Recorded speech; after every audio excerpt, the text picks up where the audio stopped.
That's right. Hi, everybody. I know it's getting late into the day, so I'd like to actually start with a little bit of a questionnaire. How many people in the audience have ever used or continue to use a fintech service? Okay, somewhere around a third. It's actually kind of hard to see from here. So I'd actually like to start my session with a quick anecdote about my father. So one day I flew home to Vancouver, and he came to pick me up at the airport, and he was trying to pay for the parking, and I guess it was a really, really complicated thing, and his comment was, oh, they should do something fintech with that. I think that's kind of where we start with fintech. In Japan, fintech 1.0 was really more of a hardware play. NFC, so Felica technology was a Japanese innovation, which they implemented in feature phones, which was way ahead of the rest of the world, and is still used in case studies. Japanese ATMs and were also very, I guess, functionally better than a lot of global ATMs. You can put money in them and they count the money all automatically, the coins and everything, and it's very accurate. And although Japan was ahead on the hardware game, it didn't manage to make a global impact because of the cost and the accuracy of the Japanese technology. And from there, everything has evolved a lot. And I guess when we, sorry, the hardware stuff wasn't really called fintech, but from 2015, fintech became a very buzzword thing in Japan, and we started our meetup at the Fintech Association, and it grew very rapidly from there. As you can see, I think the growth of the Fintech Association membership is a proxy of the overall growth of the industry. But we started with only 20 members in 2015, and we now have over 350 corporate members, of which 100 are venture companies. And our guess is that about half of the fintech ventures in Japan are members of our organization, so there's probably about 250 fintech ventures in Japan. Another key metric that you can look at from a Japanese perspective is the fundraising, and this is actually based on Tech in Asia data. And while Japan is behind other key Asian markets such as Hong Kong and Singapore, 280 million is still a relatively large number, and we've also seen a lot of bigger fundraisings lately in the Japanese market, such as the Series A of Folio, which was 69 million, and also Money Forward IPO'd late last year. And I think the numbers that you see in Japanese fundraising underestimate the growth of the fintech market overall, because a lot of what happens in Japan fintech is actually more corporate initiated and not so much from independent VCs, et cetera. Another key metric that we can look at for the Japanese market is fintech adoption. And so I think the audience number was a little bit higher than the overall Japanese adoption. And from this chart, it looks like Japan adoption is quite low. It's at 14% against the OECD average of 33%. And this is, I guess, very much lower than markets like China, which are hitting 69% with their big players like Alibaba and Tencent. But I think these numbers are a little bit inaccurate from a macro level, and because over 27% of the Japanese population is above 65, and if you look at adoption on a global level, generally the peak is in the 20s and 30s, and so therefore we're probably going to see Japan lagging on this metric always because of the population, the aging population, and the fact that we just have a lot of senior citizens that are probably not as digitally engaged.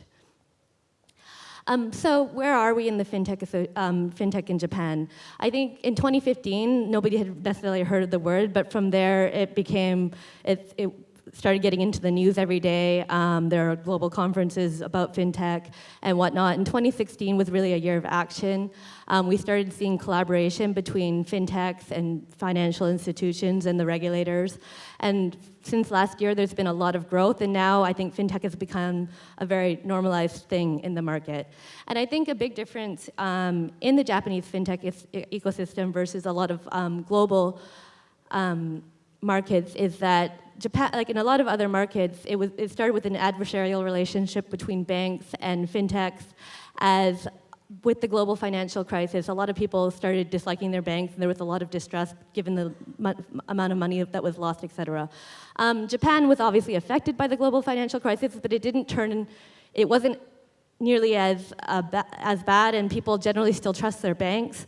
So instead of, I guess, working against banks and saying we're better than banks, most Japanese fintechs from day one were actually very collaborative with working with banks, because the banks have trust, so therefore working with the bank gives your fintech venture trust. And I think we've kind of seen this come full circle, because in a lot of other markets now, where it started as adversarial, it's become a lot more collaborative, and that is actually a key theme in this year. And so in a sense, Japan was kind of ahead of the game, because it's been collaborative across all the different stakeholders from day one. So I'd like to get in to a couple of key trends for 2018 fintech. The first one would be cashless.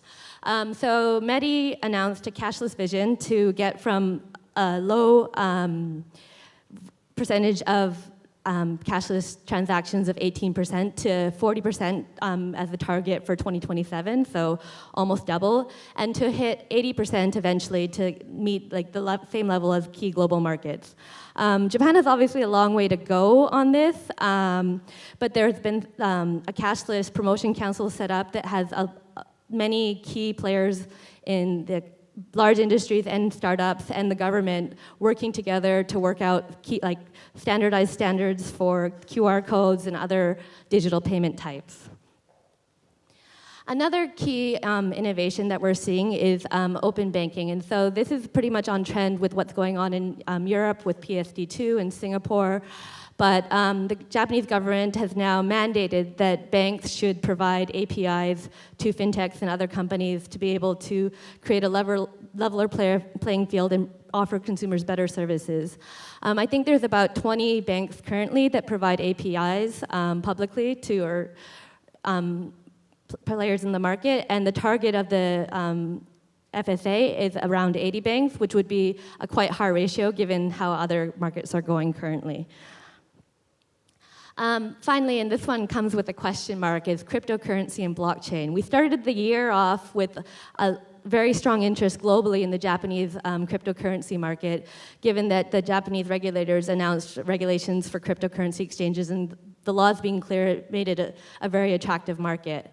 There are 16 regulated cryptocurrency exchanges and a huge backlog of applications, but then there was a huge hack on CoinCheck earlier in the year, which made them kind of review the whole process, and they've issued a bunch of operational improvement orders and have stopped processing new applications as they review the whole, cryptocurrency exchange and blockchain ecosystem, and that's kind of stalled the market, and other markets are now getting ahead in this space, which is unfortunate, but thinking in the longer term that even though it's slowing down now, once they kind of clear up what needs to be done and improve the security requirements, hopefully new incidents won't happen. Although I guess some of you in the audience probably know that something happened at Xife, which was a service that's provided by Tech Bureau last week. So we'll see how that goes. But I think the incidents will hopefully be a learning experience, and from there, the regulators will move forward instead of just blocking these things in Japan while the rest of the world moves ahead.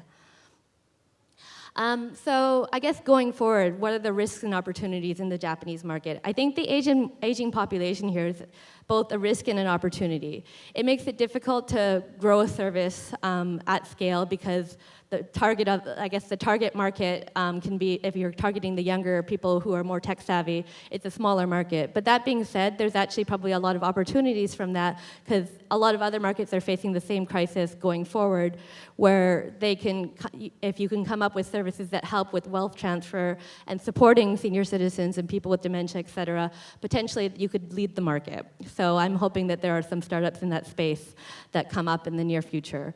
The other thing I think is that with everybody talking about the market being very bubbly, and this has been going on for a while, at some point there are probably going to be some global negative events happening that will cause markets to crash. And there's been a lot of development since the last financial crisis, and it'll be very interesting to see how services survive market downturns, because it's been, I think, the fintech space has really grown as the market has also done well overall, so it'll be interesting to see how things go when the market is not so great. And then, I guess, finally, what should we expect going forward? So the Japanese FSA announced a cross-functional industry regulatory review, and what they're really trying to do with this review, which will probably, I think, take a couple years, is to unify the regulations across various laws around financial services, because depending on when each law was set up, the regulations are not necessarily consistent against each other, and they also prioritize some sectors over other sectors, generally the more traditional sectors of banking and securities and insurance companies, and make it difficult for fintech companies to thrive and grow. So they're looking at every single function that the banks and financial services, I guess, provide, and hopefully level the playing field so that whoever provides the best service will overall get market share instead of prioritizing players that are incumbent. Another thing that I think we'll see going forward is an innovation push into new subsectors, insurtech, wealth tech, lend tech, and perhaps as these sectors grow, we'll stop talking about fintech and really dive into the specific sectors as they grow. Insurtech and lending, I think, have grown a lot more in other markets than they have here, but insurance is on the regulatory and government radar as an area that there is definitely room for innovation, and Japanese people love their insurance products. So there should be, I think, things going on in that space in the next couple of years. Wealth tech, as I mentioned, with the aging population, not only helping people invest better and more effectively, but also helping with wealth transfer between different generations, grandparents helping their grandkids go to college, et cetera. There's, I think, a lot of room for improvement in the services that are provided in that space. And lending. I don't know how much awareness there is in the market overall, or the audience here today, but Japan has a 20% cap to lending, which makes it and also a lot of the banks have excessive amounts of deposits on their books where they need to deploy, so they're actually very competitive in consumer lending.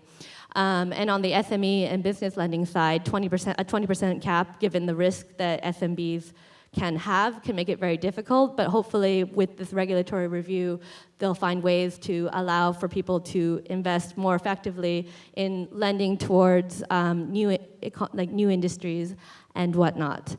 I think that's all I have to say for today, so thank you very much for listening, and I'll be around at the Fintech Association booth, which is somewhere over there, if you want to come by and chat. Thank you.